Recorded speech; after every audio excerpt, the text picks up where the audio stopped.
Welcome to Reading the Green, our golf and fantasy sports show. My name is Mike with Jordan and Kyle on January 2nd, 2024. Just got to get used to saying that. This is episode 91. Super excited to kick off the 2024 golf season. How you guys doing? That's crazy. We've done this 91 times. That's what Isn't I that was just going to crazy? say. 91 times. Kyle, we launched for the Sony 2 years ago. I mean, so it's right. We've done it most weeks for 2 years. And let's not even count like the Garage Band episodes we did leading up to the Sony in 21, or 22. Oh, all right, 91 times. Here we go. 91 times. Now we've got two years of data on the Sony Open coming up. So we're gonna You're right. Get all the picks right. And just as Jordan, you were saying before we started, the level of degenerate behavior that we've taken on in the last 2 years is impressive. And we're going to get to that. It's really like we are at the level where it's more entertainment than degenerative. Yeah, I agree with that. We like each have different definitions there. Yes. Well, like Kyle, I was thinking about fantasy football, and like I just sent in my dues for the league that I sold everyone and was trying to get last place. And I was like, that was the best $200 I've spent. I had more fun this year tanking than when I'm trying to compete. I appreciate that. That's a good take. That is an easy way to rationalize your behavior. In this episode, we're going to cover both our RTG 2024 preview, which will be brief, and then the Sentry Tournament of Champions and some other people preview. Jordan, as you asked, why are so-and-so playing in this? It's because it's no longer the Tournament of Champions. Kyle, the first topic of discussion, though, to get this out of the way, I flew in this morning. I got up at 4 a.m. I flew in from a little New Year's bash from the great city of Houston, Texas. Great city. My understanding is you're not too fond. I had a great time. Well, you alluded to this, but I think our typical experiences in Houston are probably a little bit different.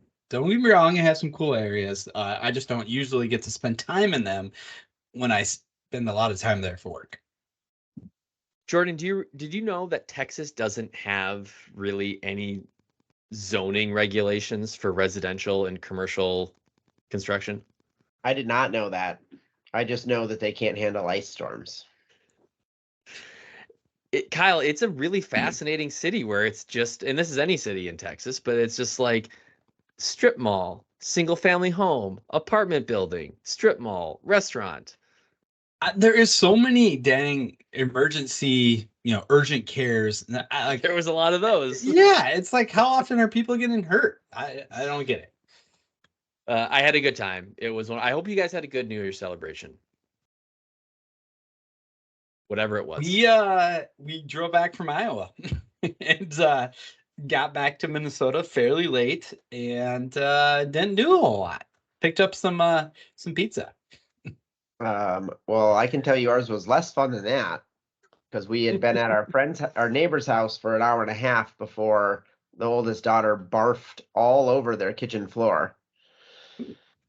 And then you were like, we got to get out of here. We're leaving. It was actually the first time she's ever thrown up since like as a baby where it doesn't count. Yeah. She's since done it one more time. We got to the toilet the second time, but yeah, kid puke. Happy New Year. Yeah, Happy New Year. Well, with that, 2024 for RTG, it looks something like this. We're back with regular pods. Tuesday night is our recording night. That means new content is out on Wednesdays for every PGA Tour event this year. And I'll say that now. We have no idea what's in store for professional golf this year. But it pretty much means we're going to be together every single week until the end of August. So I'm looking forward to that. We'll have our regular plays that come out on our Twitter feed, or X, if you will, at RTG Podcast DFS. We'll have our plays each week based on our contributor data that we collect.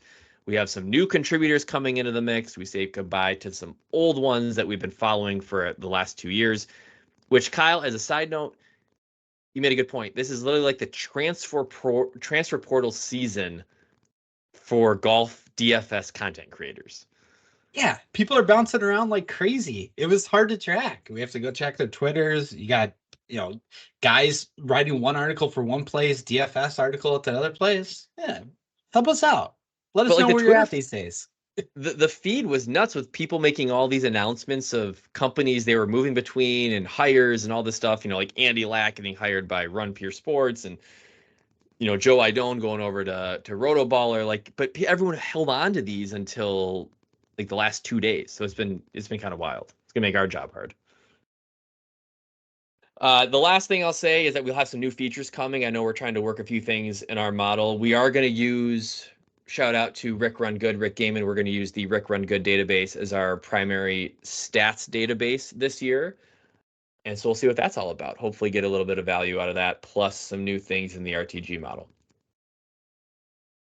Which brings us to a topic that I think we've done every year. And I think, Kyle, this past year, you had some really interesting takes in January of 2023, but 2024 golf and gambling resolutions. Maybe we'll start on the golf side. Kyle, do you have a golf resolution for yourself in 2024?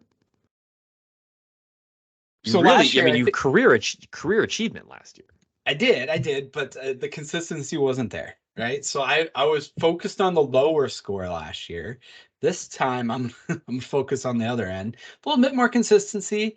I don't want to ever break 100 this year. I like in the bad way. I'll just keep it in the 90s, and maybe maybe 280s, but just keep it in the 90s. So I don't want to shoot over 100, and I want to match the number of rounds. I think I played 18 last year. I want to get back out there 18 times. What is the one part of your game that has to improve or just not suck for you not to shoot 100? Well, that's the problem. It depends on the day. No, typically I don't get too. If I could just pick one thing, if I could chip consistently, that was going to be not my just choice hemorrhage. for you, Kyle. Yeah, That was just gonna not be my hemorrhage choice. strokes around the green. Yeah. That probably would save the blow-ups. Jordan, how about you? Golf resolution for 2024? I think I've said golf more the last couple of years, but I'm going to switch it up this year. And I went on 0 golf trips last year. So my goal is 2 this year. We've got one scheduled already, and I need to find another one going somewhere. We got to get your guy Ari back on the pod at least come TPC Southwind time. I'm sure he's got a golf trip for you. That's I keep texting him. I stood him up for Bandon last year, and he's giving me the stiff arm a little now on inviting me back because the people in the previous years get first dibs on coming again. Uh-oh, you're in trouble. Yeah, people always drop out. It'll happen, but that'll be my golf 18 rounds in 4 days type of golf trip. So. You know where I would like to have us consider, and I should know the name of the course, but it was not prepared for this segment. What's the one in north central Nebraska that's fairly new, that's getting some good hype? Landman. Yes. Anything on your guys' end? Is that any of interest? Well, yes, because it's easy to drive there. Ari went there and said it was, I think, good. What did he? I'm gonna look up in text history what he said about Landman. But yeah, no, it's supposed to be really cool. They're a big swag house also. Okay, oh, good. I believe we have a follower, Mike, right, from the Sioux City area and the golf community that gave us some love on Twitter last week. Maybe for sure. A little insight there. We'll reach out. Let us Jimmy know. Crack. Yeah. We'll reach out. So an interesting fact about it, Mike, you'll both appreciate this. They give different hole handicap index ratings based on different wind directions. Oh God. It must be windy as fuck all the time, and it can be blowing from any direction. Maybe not that course. I retract my statement. Yeah. My golf resolution for this year, and I'm taking inspiration from Michael Kim on Twitter because he's amazing, his number one thing he wished he told himself 10 years ago was make swing changes, but make sure they fit your swing DNA. And I intend to own that this year and swing my swing with a little bit of instruction, but swing my swing and have a little bit more fun with golf than just constantly trying to find the perfect move. So that's my goal for the year. I like that for you, Mike. Thank you. I think that's a good one. But let's not run it back on gambling resolutions, because I think this is just as important as our own golf games.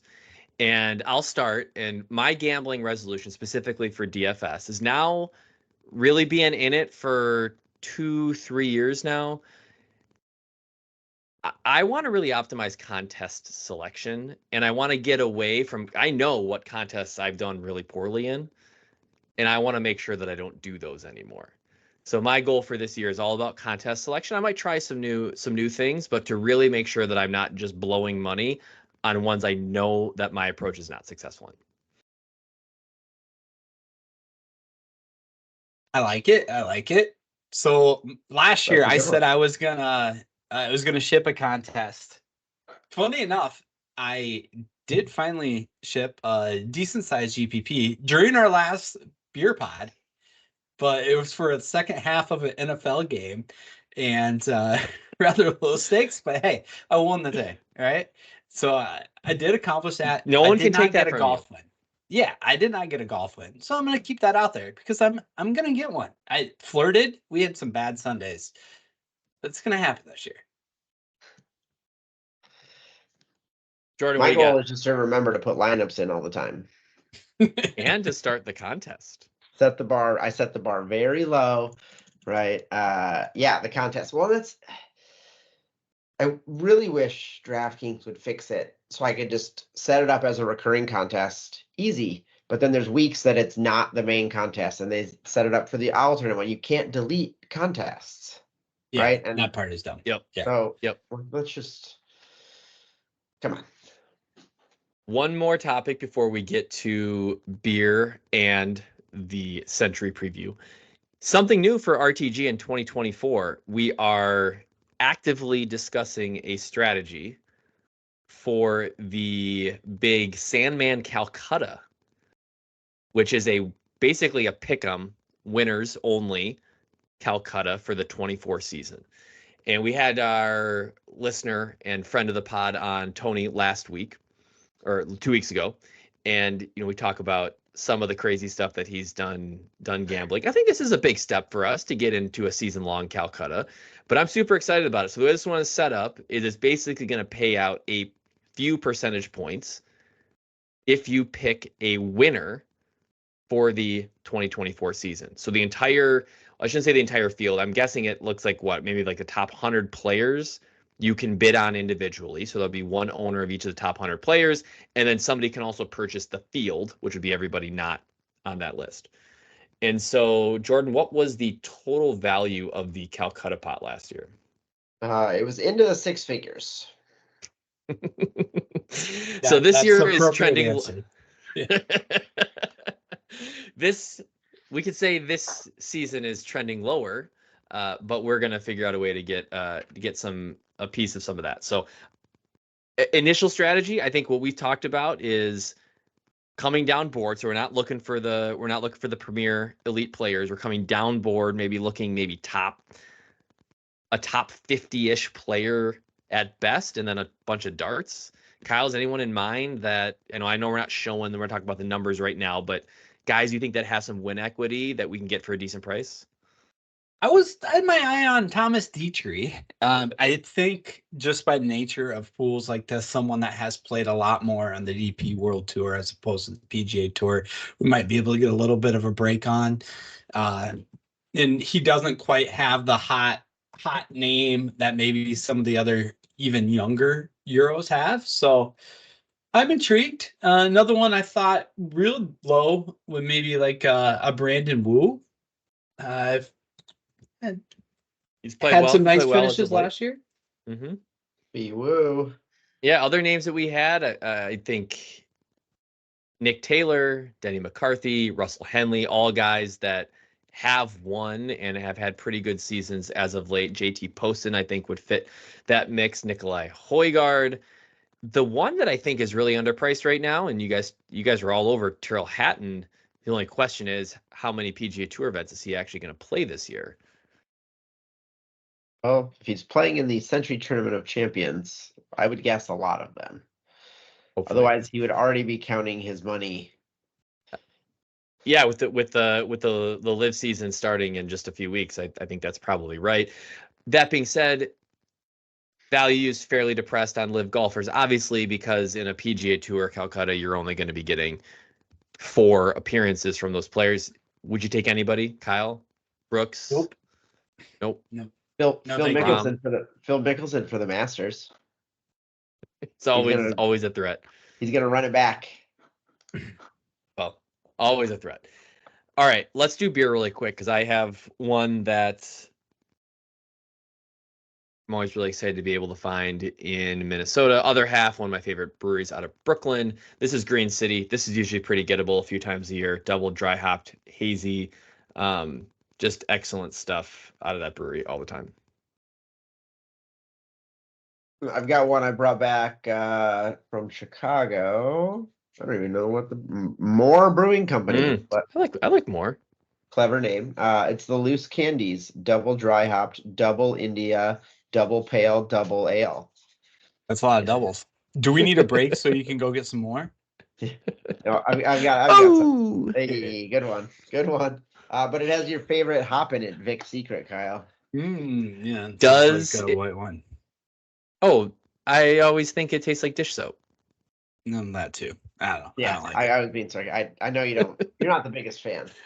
I did bring a backup, Kyle, which is actually a hop water that you brought and left at my house probably 6 months ago. I figured after, I think so. I don't know. I figure after the last 3 days, I needed to not drink 2 8% beers tonight. Well, on that note, it's January. If you've listened to us the last 2 years, you know what that means for me in January. So Topo Chico. Yeah. No beer for me. I didn't even consider it this year. The last couple of years, I've at least started the month, and I'm like, why am I doing this? I think the first time I had been working in Texas for a while, this is several years ago, and Topo Chico was very common in the office, and my wife was down there one time, and I think she recalled it Topo Chico, and I was like, you can't pronounce it like that around here. People are gonna throw you out. Have you had their boozy version? I've had their lime, yeah. I think I might have had one. It's no high noon. No. None of those are my cup of tea. So yeah. So you get what, 4 weeks of this for me, and then I'll be back that last week in Jan. All right. Well, let's talk about the Sentry Tournament of Champions and other people that we needed to fill out a slightly bigger field because players keep leaving for live golf and other reasons. It is played at Kapalua in Hawaii. And Jordan, I mean, frankly, you are a resident course expert here. If you recall last year, Colin Morikawa had this in the bag, and he was upset by ye who shall not be named. Somebody won this golf tournament last year. I don't remember who. Jordan, what do you think about Kapalua? I mean, great course. Beautiful. It's easy, though. Jordan, did you challenge Tiger's 498-yard drive on 18? Do you think? Yeah, driver 3-wood. I was close. I think so Cam Smith set like the scoring record for all golf tournaments ever at Kapalua a couple years ago, 2 years ago, before 34 last year. 34 under. And it basically, if you look at this, a lot of birdies. So from my perspective, and I don't know, Kyle, what you have to add to this, but like it's bomb it without a care. It's almost like the one of the most well-fit course for driving distance, accuracy, not a factor at all. I really liked it. And then make a ton of birdies. Yeah, it's a perfect course for Jordan. Make a ton of birdies. Not a great course for Jordan in that case, but and then make a ton of birdies. Like what else is there? And that probably, that leads into stuff. You gotta hit your irons well, you gotta get it close to the pin and all that stuff, but make a ton of birdies. Yeah, Birdie Fest. You mentioned Cam Smith's 34 under. Driving accuracy actually correlated about, I think it was the second lowest on tour last year. There is some funky terrain. I almost think of it as, Augusta like. Some places that actually have Augusta as the biggest comp course. You can get the wins. So that is the biggest defense. I believe there was a year JT won it at only 14 under when there really was some wind before some of the redesign. Uh, and yeah, Mike, you hit on the head. You can hit a long way. I do like the iron play putter combination. If you can have someone that could throw some darts, make some putts, but there is some creativity to it. You mentioned Colin Morikawa last year. Well, you can get close to a lot of these par fours on your drive. So it's, even though you wouldn't think it would be around the green with huge greens, complexes, and easy, your second shot is your chip around the green, and that's where we saw him kind of fall apart on Sunday. So I think around the green play does come into to play more than most people would think, because they don't think through that. Like, hey, your second shot on a par five, you're either going to be on or chipping from around the green. So you're still playing for birdie, but I like sprinkling some around the green this week as well. You mentioned it, Mike. We have 59 players this year. Yeah, what would have been the count last year? It probably would have been 37, 38, somewhere there, high 30s. So I think it's going to have a little bit of a different feel because of that. We got more guys in the field. So just another little sprinkle to keep in mind. There was a big renovation here in 2019. So just be careful if you see data from before that. Just from a course history perspective, some guys have torn it up. Colin Morikawa, 2nd, 5th, 7th, and 7th the last 4 years. Xander has a 12th here and a 5-second one, and a shout out to Ron Kloss. He puts out an article every week about some comments. And Xander said it really fits his eye. Ricky hasn't played here since 2020, but has notably said this course was really fun for him, likes coming back, and has good finishes here as well. Well, good. That's all great stuff, and I think the expansion of the field. I'm curious what that does to DraftKings pricing, because I think either way, small field with elite golfers, you're going to get some depressed pricing on guys that are pretty good. Do you want to run through the top of the model, Kyle? Because I think there's a couple of there's an interesting mix of guys at the top and what their stat profile looks like. Yeah, certainly. And you mentioned it, Mike, so far. Kind of funky on where people are putting out content and trying to track down some of the new content, and I think some people are still a little too focused on football. So hopefully for the Sony Open next week, we get a full model output to look at. But so far, Cameron Davis and Scotty Scheffler are leading the way at 45% mention share. MPI, on the other hand, really likes Scotty with an 81 and has a lot of questions about Cameron with a 0 on the MPI. Behind him, we have a whole cluster. Eric Cole slightly higher at 36%. And then just a gaggle of folks at 27. Colin Morikawa, JT Poston, Ludwig Aberg, Luke List, Mackenzie Hughes, Matt Fitzpatrick, Max Homa. Probably a good time, first term of the year, to just remind our listeners the random metrics that we throw out. That's probably unlike what they're hearing on every other podcast or article they read that's running through stroke gained and course history and all that. We like those things too, but we figure we let the really smart people compile all those metrics. And we've developed two main metrics that we will share in our podcast and our plays on Twitter each week. And that is share percentage, which Kyle, you mentioned, 45% share percentage for Cameron Davis and Scotty Scheffler. That represents the number of content creators, golf DFS experts, pick contributors that we follow on a weekly basis. Based on what we have on Tuesday night, 45% of them are leaning Cameron Davis, Scotty Scheffler as a part of their pick set.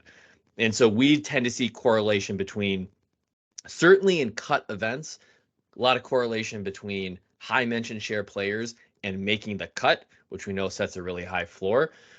The other metric that we follow or that we've created as a part of doing this is our power index. And that's a mix of a whole bunch of different DraftKings DFS performance metrics. It is essentially measures how good of a play is this player based on the experts in the industry that are talking about them. Some experts perform better than others. That contributes to a higher power index score, and that's all measured on a scale from 0 to 100. So, Kyle, to your point, Cameron Davis currently charting 0. He is basically has the combination of experts currently that perform the worst for us based right now on last year's data. Scotty Scheffler, on the other hand, charting out at 81. That's fairly high. Anyone that's charting out higher than 80 on our power index, meaning he has a pretty good combination of mentions from contributors, experts, DFS professionals that are talking about Scotty Scheffler this week. So if you're new to Reading the Green this year, or just forgot because, we don't talk about this all that often, those are the two things that we care about and what we think we do differently than anyone else you're going to listen to as you prep for your events. With that being said, is there anybody in that group, Kyle, of 7, 8 names that you just mentioned that you like this week? I'm starting with Colin Morikawa. We talked a lot about him already. 9,100 on the price point. Middling MPI so far, but he has the worst history here. He won at the Zozo, the last real tournament we saw him at. I'm not really counting Hero in there, but he did have a decent finish there as well. He was 6th at the Tour Championship. Pat Mayo's on him. Len Hogberg at RotoWire. 9,100 gets you the opportunity to do more of a balanced build. I like starting with Colin Morikawa this week. After Morikawa, my man, JT Poston, 7,200 in salary. Our MPI really likes him, and that's driven primarily by Spencer over at Rotoballer, Brandon Gudula at Number Fire. He's perfect on the MPI. So if it stays there and our experts that really were hot for us in the fall continue to look at JT Poston, I'm going to go there at 7,200. And then if I'm really looking for a bomb, and hopefully I didn't steal this one from your list there, Mike, but Luke List, 6,200, 27% on the mention share so far. Len Hogberg, who last year was really good at finding some value plays for us, is on him. And some of the things we're talking about that we like this week, you can get away with spraying it. We want some guys that can throw some darts. Hey, Luke List makes sense, and you can do a lot worse at 6,200. 6,200. That's pretty much the bottom. Well, and I love. By the way, I love that play, Kyle. I did not have him in my core set, but I love that. And the Len Hochberg call out is exactly why I will be rostering Luke List this week as well. Jordan, what do you think? Good question. I forgot what golf tournament this was, where it was at, and how many people were playing in it this year compared to other years until we Isn't started. it great to join the show and get ahead of some of this work? I'm back. I'm getting back into golf. I'm ready to go. I need to get to the simulator now. I haven't been yet this winter. You could probably play Kapalua at your simulator. It's a pretty common. I might have to go do that this week. Go low. I can get minus 34 with 24-foot gimmies. Now let's, we talked a little bit about Tyrrell Hatton earlier.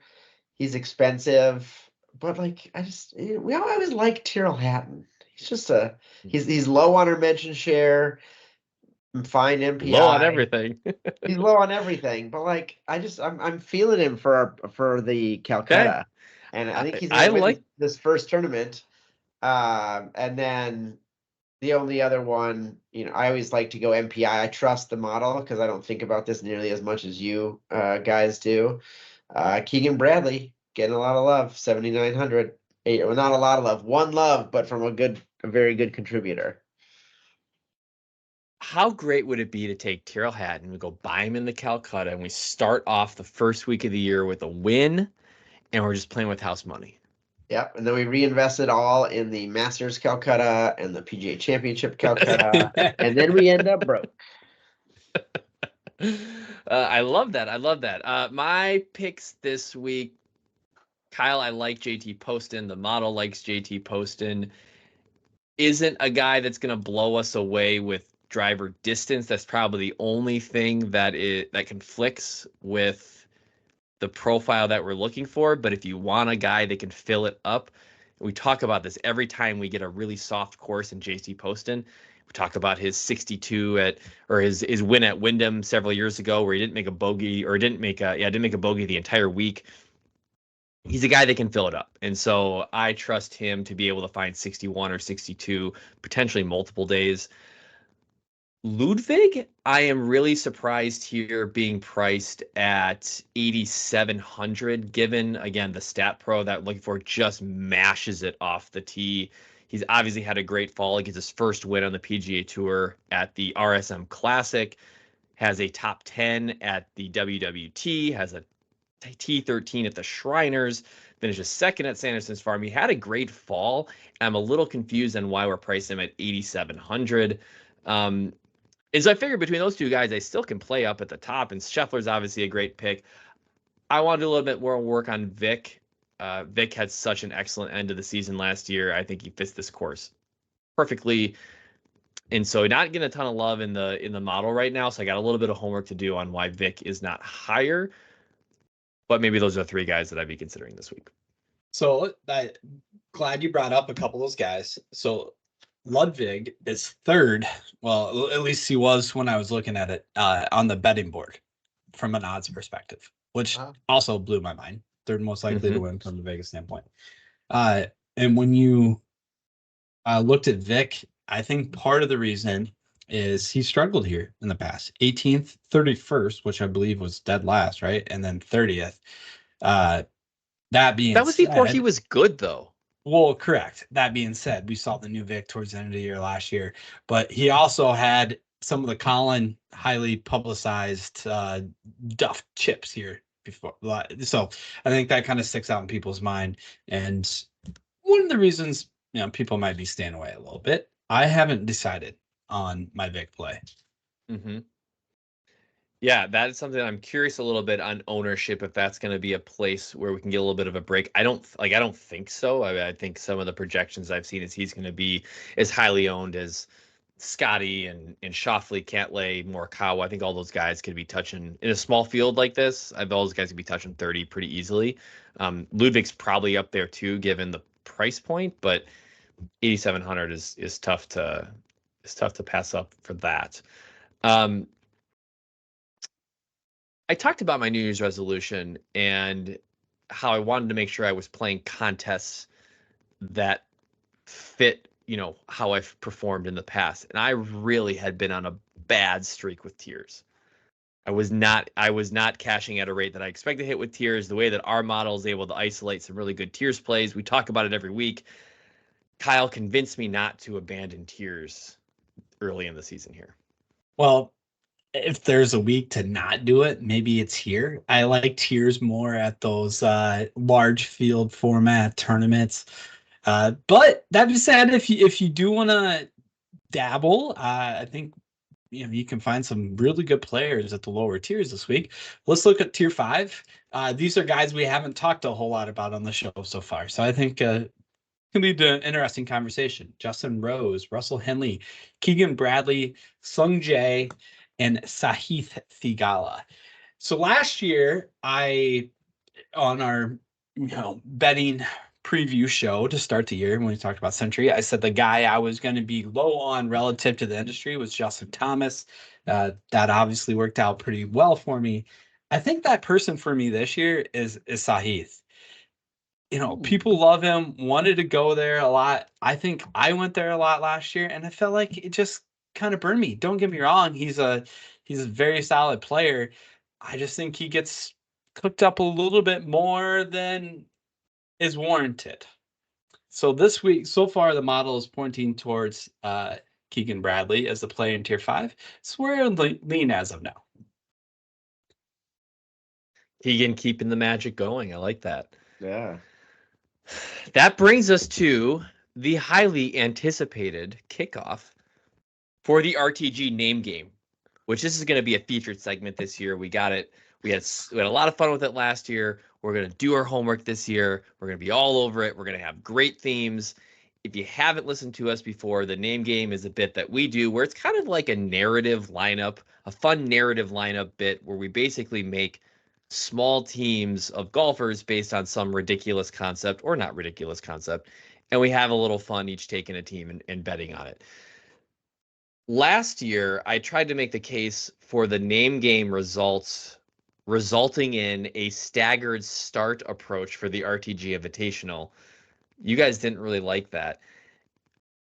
Do you got something that you guys want to bet on this year? I mean, again, we can take a couple weeks to figure it out. Is there something that you guys want to bet on for name game standings?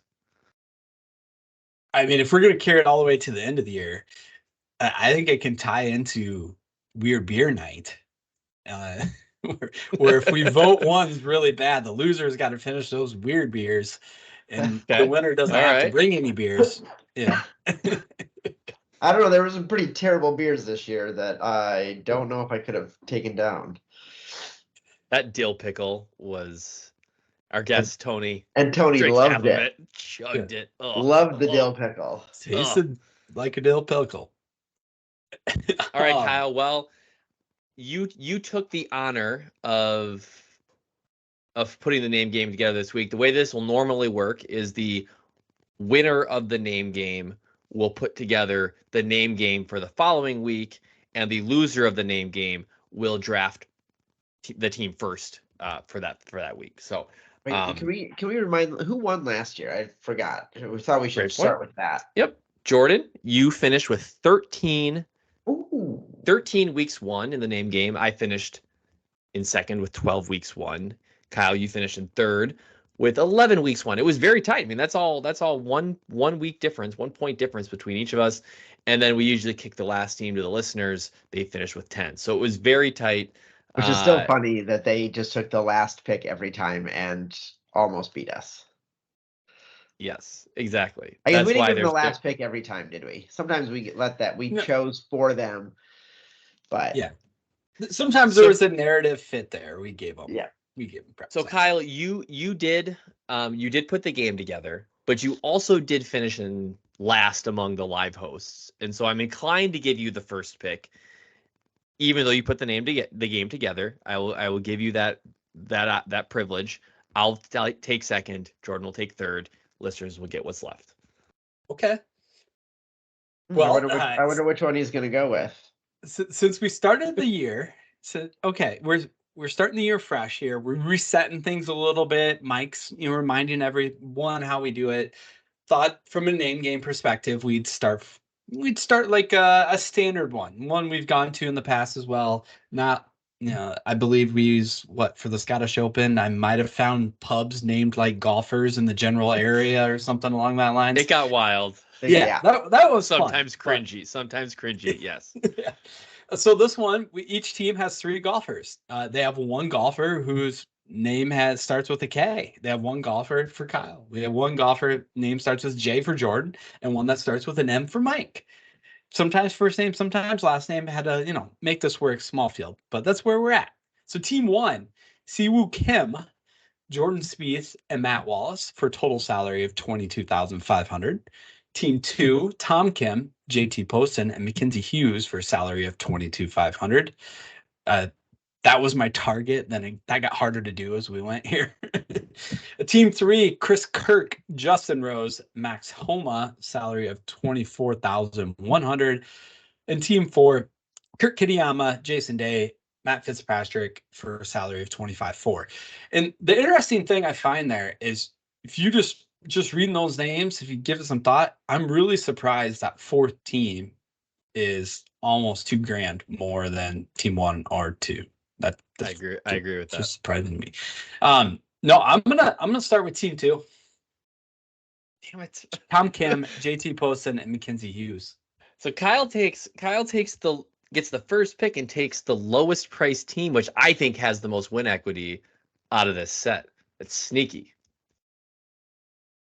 Jordan? Interesting. Well, no, you get second. Oh, that's right. I get second. Yeah. Oh, boy. I think I'm going to go team 3 then. I'm going to go team 3, Chris Kirk, Justin Rose, Max Homa. Just giving me the first W. Thank you. because it's not about win equity, Mike. It's about total points for all three players. So And give me team 4 to kick your asses. Even though I'm going against always picking Jordan Spieth when he's available, because he won me a few last year as my name boy. so Jordan takes Kurt Kitayama, Jason Day, Matt Fitzpatrick. The listeners are open spot with Siwoo Kim, Jordan Spieth, Matt Wallace. We'll see how this fares. What else you got, Kyle? Anything on the Sentry Tournament of Champions and other people at Kapalua?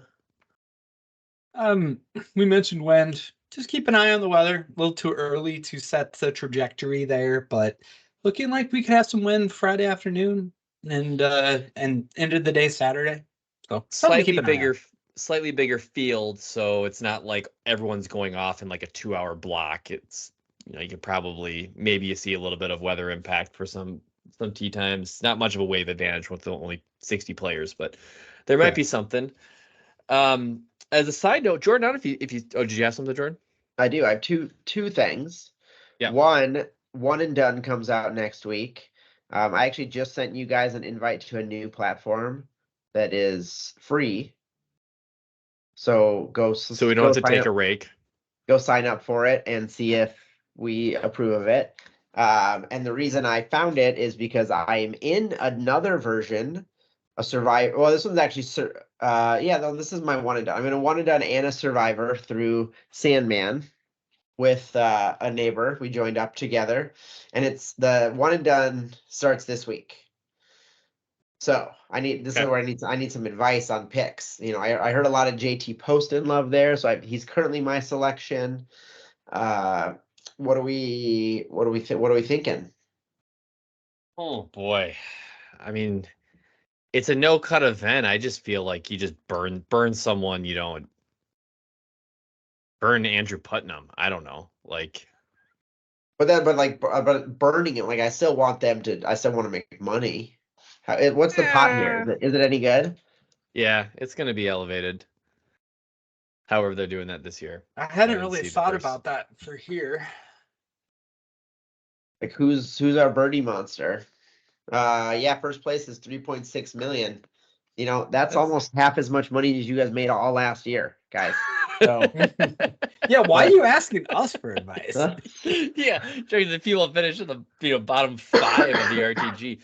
Good call out, Jordan. There will be a lot of tweets and other communications on what's going on for RTG one and done. That was super fun, and we will have that coming out.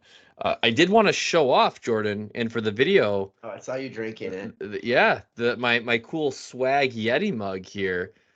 Paid a small fortune to get this, but look how cool I look. That is very cool. Oh yeah, I still need to get my T-shirt from you, and you need to get your beers. I have that. Your beers from me. But you've paid me for the beers. I don't think I've paid you for the T-shirt. You have not. We'll figure that out. Okay. Should just let it be a wash. Yeah. But yeah, Kyle, you're doing some quick research here. Who you got? One and done. Without blowing any of the big names. Well, if you don't want to blow a big name, then you go Luke List.